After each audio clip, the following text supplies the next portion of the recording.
ঘরে ঘরে এখন জ্বর সর্দি কাশি। এই জ্বরটা কখনো 3-4 দিন পরে চলে যাচ্ছে, আবার জ্বরটা প্রায় সপ্তাহখানেকও থেকে যাচ্ছে। আসলে এটা এই যে ভাইরাস, এই ভাইরাসটাকে অনেকেই বলছেন অ্যাডিনো ভাইরাস। এই সব নিয়েই আজকে আলোচনা করব, এই জ্বর সর্দি কাশি। আজকে আমরা পাশে পেয়েছি কলকাতার ইনস্টিটিউট অফ চাইল্ড হেলথের অ্যাসোসিয়েট প্রফেসর, শিশুরোগ বিশেষজ্ঞ ও ভাইরোলজিস্ট ডক্টর সুমন পোদ্দারকে। নমস্কার, আমি doctor Suman Poddar, associate professor, institute of child health, Kolkata. আজকের বিষয়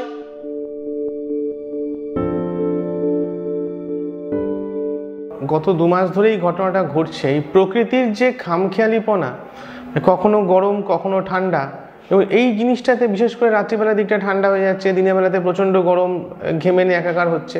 তো এই যখনই এতটা বেশি টেম্পারেচার ফ্লাকচুয়েট করবে, তখনই কিন্তু ভাইরাসের বংশবৃদ্ধি ঘটতে থাকবে। এগুলো হচ্ছে ভাইরাস বংশবৃদ্ধি ঘটার আতুর ঘর।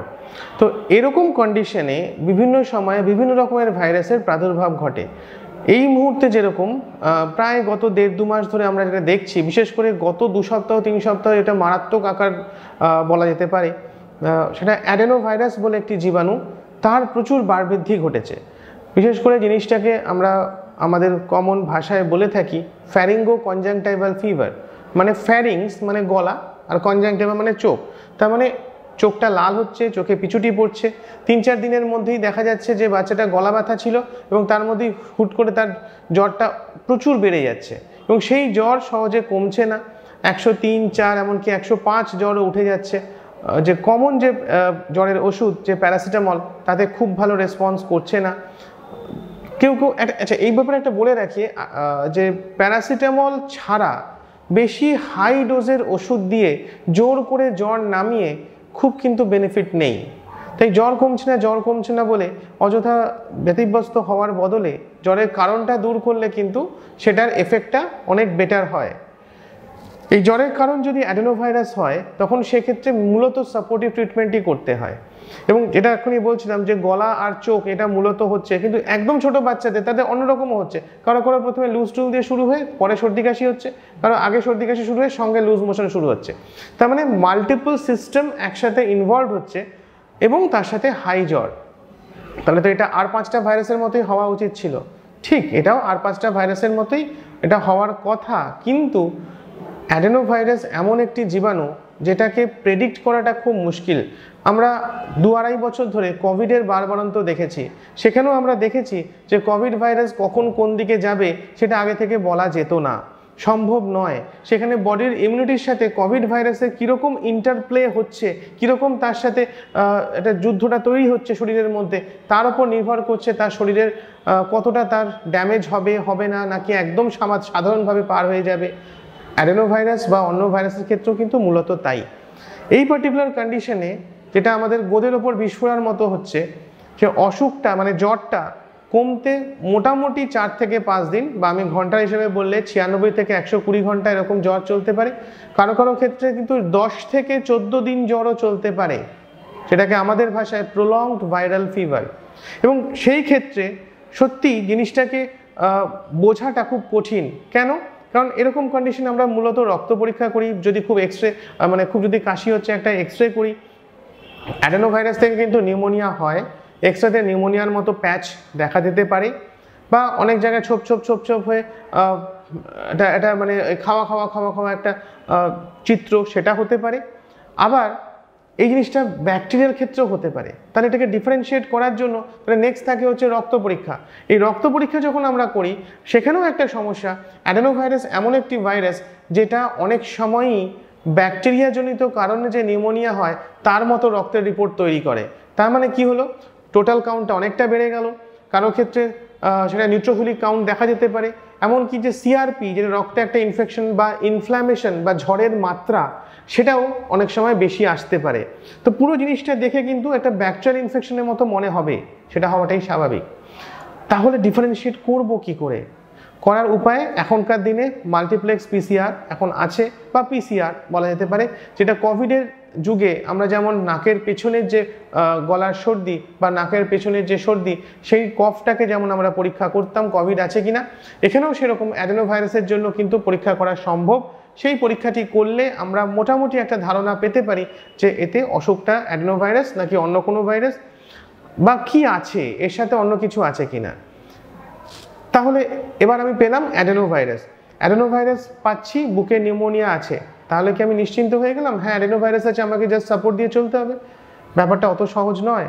মুশকিল হচ্ছে অ্যাডেনোভাইরাস কারো কারো ক্ষেত্রে লাংস বা রেসপিরেটরি ট্রি এটাকে ঝাঁঝরা করে দেয়, এবং যখনই সেই জায়গাটা ড্যামেজড হয়ে গেল তখন তার উপরে সেকেন্ডারি ব্যাকটেরিয়াল ইনফেকশন সেটা হওয়ার সম্ভাবনা থাকে।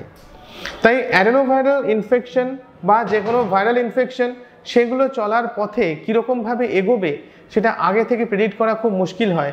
যেমন যেমন এটার গতি প্রকৃতি এগোবে সেই অনুযায়ী আমাদেরকে সাপোর্টটাও এক্সটেন্ড করতে হয়।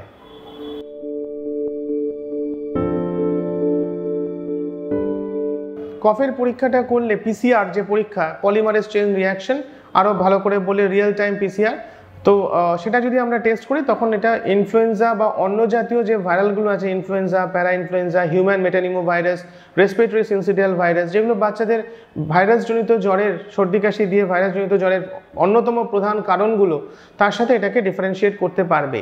আর সেই কারণেই শুধু একটা অ্যাডেনোভাইরাসের টেস্ট করব বা শুধু একটা ফ্লু টেস্ট করব সেরকম না করে মাল্টিপ্লেক্স পিসিআর, যেখানে একটি টেস্টের মাধ্যমে 21টা জীবাণু বা 14টা জীবাণু এক এক জায়গায় এক এক রকমভাবে হয়, সেইটাকে পুরোটাকে একসাথে আমরা স্ক্রিন করে ফেলতে পারি।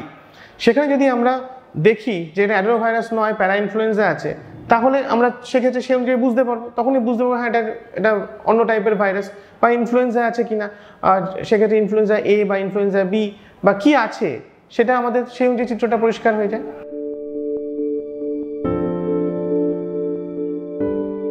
এখন তো চারদিকে ঘরে ঘরে জ্বর, তো এই জ্বর তার সাথে গলা ব্যথা, যদি সর্দি আছে কি অল্প সর্দি না থাকুক কাশি হচ্ছে, এবং তার সাথে চোখটা লাল হচ্ছে, এগুলো মূলত ফ্যারিঙ্গো কনজাংটিভাল ফিভার, যেটা অ্যাডেনোভাইরাসের মূল উপসর্গ।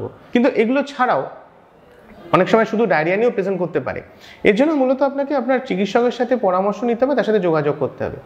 যেটা মুশকিল যেটা হচ্ছে, জ্বরটারি সব সেরে গেল, সব কিছু না হয় কমপ্লিকেশন হলো না, এড়ানো গেল, এই যে কাশিটা চলছে, এই কাশি কিন্তু কমতে লম্বা সময় লাগবে। কোনো ওষুধ দিলাম কাশি কমে গেল, এটা কিন্তু হবে না। তাই সেক্ষেত্রে কাশি কমছে না বলে ব্যতিব্যস্ত হয়ে খুব একটা লাভ নেই। এই কাশি অরিজিন মূলত গলার থেকে হবে। গলার নিচের যে অংশের যে কাশি সেগুলো তবু আমরা কন্ট্রোল করার চেষ্টা করি, কিন্তু গলার থেকে ইরিটেন্ট কফ সেটার কিন্তু কোনো ওষুধ দিলাম আর চলে গেল সেরকম কিন্তু হওয়ার সম্ভাবনা থাকবে না। তাই এক গাদা কাশির ওষুধ খেয়ে শুধু কোম্পানিগুলোকে হেল্প করা ছাড়া আর বিশেষ কিছু হয় না। বড় জোর 20-30% রিলিফ হয়, তার থেকে বেশি হয় না। যেমন আমি আমার পেশেন্টদেরকে একটা উদাহরণ দিই, যদি কারো হাত ভেঙে যায় অন্তত 1.5 থেকে 2 মাস তার প্লাস্টার থাকবে, যদি তার পা ভেঙে যায় মিনিমাম 3 মাস তাকে প্লাস্টার থাকবে। তার যেমন কোনো শর্টকাট নেই, এরও কোনো শর্টকাট নেই।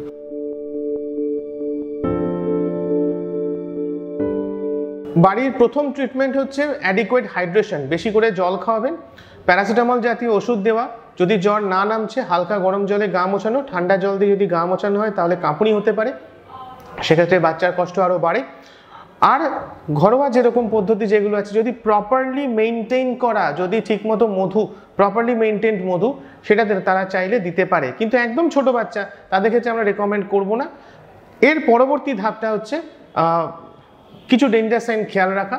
সেগুলো কি? মোটামুটিভাবে জ্বরে ওষুধ দিলাম, জ্বর কমুক না কমুক বাচ্চা যেন আমার অ্যাক্টিভ থাকে, প্রচুর জল খাওয়াবো, ইউরিন যেন ঠিক থাকে, কালার, ভলিউম, গায়ে কোনো র্যাশ বা দানা না বেরোয়, আর কোনো শ্বাসকষ্ট না হয়, শ্বাসকষ্ট মানে হাঁপড়ের মতো হাঁপাচ্ছে সেটা যেন না হয়। এই চারটে যদি মোটামুটি ঠিক থাকে তাহলে মোটামুটিভাবে বলা যায় যে বাচ্চাটির ইমিডিয়েট কোনো কমপ্লিকেশন নেই। যদি 3-4 দিনের মধ্যে উন্নতি হলো না বাচ্চার, তাহলে আপনাকে কিন্তু অবশ্যই আপনার চিকিৎসকের সাথে যোগাযোগ করতে হবে।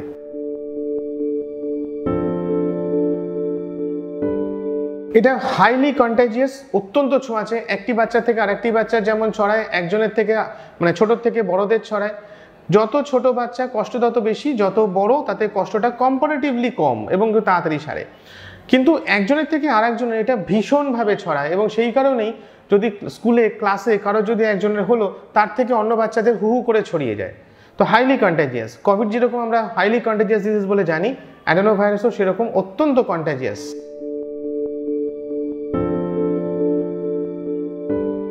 ইমিউনিটি বাড়ানোর কোনো পুড়িয়া হয় না, একটা পুড়িয়া দিলাম ইমিউনিটি বেড়ে গেল, ডাক্তারবাবু দুটো ভিটামিন খাওয়ান বেড়ে না, সেরকম হয় না। ইমিউনিটি একটা কন্টিনিউয়াস প্রসেস, রোগ জীবাণুর সংক্রমণ হবেই, কিন্তু ইমিউনিটিটা ঠিকঠাক রাখতে হলে যেমন শিশু, বড়, বৃদ্ধ সবার জন্যই বলছি adequate sleep, stress free life, এগুলো খুব জরুরি। রোজ যদি ঠিকমতো সে যোগাভ্যাস করে বা ঠিকঠাক ডেলি অ্যাক্টিভিটিতে যদি থাকে তাহলে সেটা ভালো। সুষম আহার, প্রপার পরিমাণে জল খাওয়া, এই সবগুলোই কিন্তু ইমিউনিটির অংশ হিসেবে কাজ করবে। আর যদি কারো কোনো মাইক্রোনিউট্রিয়েন্ট ডেফিসিয়েন্সি থাকে তখন সেক্ষেত্রে আমরা যদি ভিটামিনস দিচ্ছি সেগুলো একটুখানি তার ইমিউনিটিটা বুস্ট আপ করবে। কিন্তু কোনো ওষুধ দিলাম বা কোনো পুড়িয়া দিয়ে ইমিউনিটি ডাক্তারবাবু বাড়িয়ে দিন, সেরকম কিন্তু হয় না।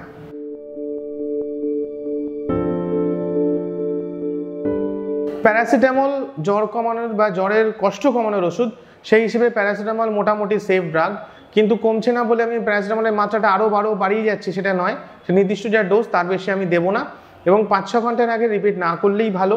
24 ঘন্টায় ম্যাক্সিমাম 5 টাইমস আমি দিতে পারি, এটা মূলত প্যারাসিটামলের দেওয়ার নিয়ম। এবং সেটা আমি দিয়ে 2 থেকে 3 দিন ওয়েট করতে পারি, যদি আমার যে কতগুলো ডেঞ্জার সাইন যেগুলো শেখালাম সেগুলো যদি না থাকে। তো যদি এর মধ্যে কোনোটা ডেভেলপ করছে আগেই চিকিৎসক, নাহলে আমি 2-3 দিন ওয়েট করতে পারি। তার মধ্যে যদি আমার জ্বরের কোনো উন্নতি হয়নি তাহলে অবশ্যই চিকিৎসকের পরামর্শ নিতে হবে।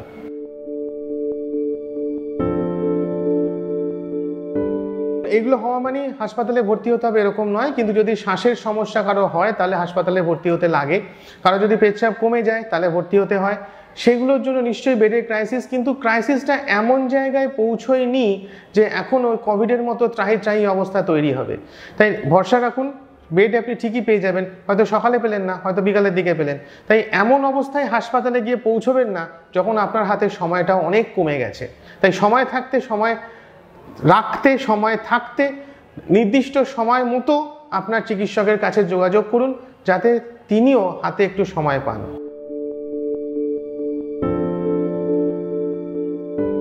ভারতই বোধহয় একমাত্র দেশ যেখানে গাদা গাদা কাশির সিরাপ বিক্রি হয়। সত্যি কথা বলতে কাশির সিরাপ কিন্তু দারুণ ভালো কাজ করবে এরকম নয়, বড়জোর 20-30% রিলিফ দিতে পারে, কিন্তু দোকান থেকে কিনে দুটো ওষুধ খাই দিই, সেটা না করাটাই ভালো।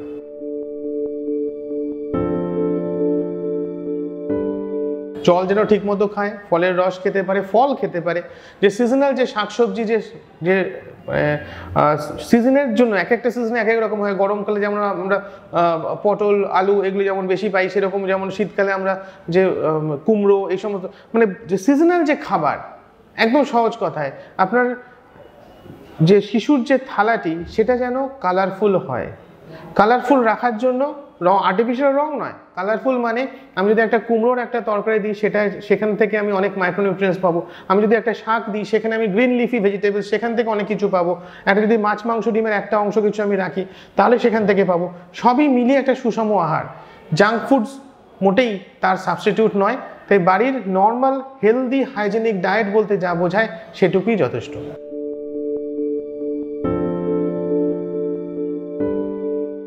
মাস্ক নিশ্চয়ই একটা পদ্ধতি, মাস্ক, স্যানিটাইজার, যে কোনো রেসপিরেটরি ভাইরাসের ক্ষেত্রে মাস্ক নিশ্চয়ই একটা ব্যারিয়ার তো তৈরি করেই।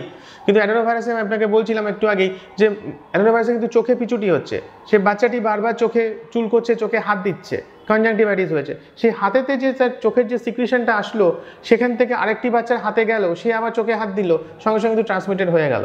তো সুতরাং শুধু মাস্ক পরে কিন্তু হবে না, কিন্তু অবশ্যই কারো যদি একটু সর্দি কাশি থাকে, সে যদি মাস্ক পরে থাকে তাহলে যে কাশির সময় যে ব্লোটা হচ্ছিল তার থেকে একটু প্রোটেকশন হবে। এবং সে পেশেন্ট যেমন তাকে মাস্ক পরতে হবে, এবং আমি যদি ডাক্তার হিসেবে তার সামনে আসছি বা আমি যদি একজন মানুষ হিসেবে তার সামনে আসছি তাহলে আমাকে মাস্ক পরতে হবে। কিন্তু শুধু এটাই এনাফ নয়, তার সাথে সেফ ডিস্টেন্স, যেটা আমরা কোভিডের সময় বলতাম একই কথা, সেফ ডিস্টেন্স এবং হ্যান্ড হাইজিন, এগুলো যদি ঠিকমতো যদি রাখতে পারি তাহলে সেগুলোও কিন্তু অনেকটা আমাদের যে কোনো রেসপিরেটরি ভাইরাসের ক্ষেত্রে, সে ইনফ্লুয়েঞ্জা হোক, ফ্লু হোক, যে কোনো কিছু রেসপিরেটরি ইনফেকশনের ক্ষেত্রে আমাদের একটা বড় ব্যারিয়ার হিসেবে হেল্প করে।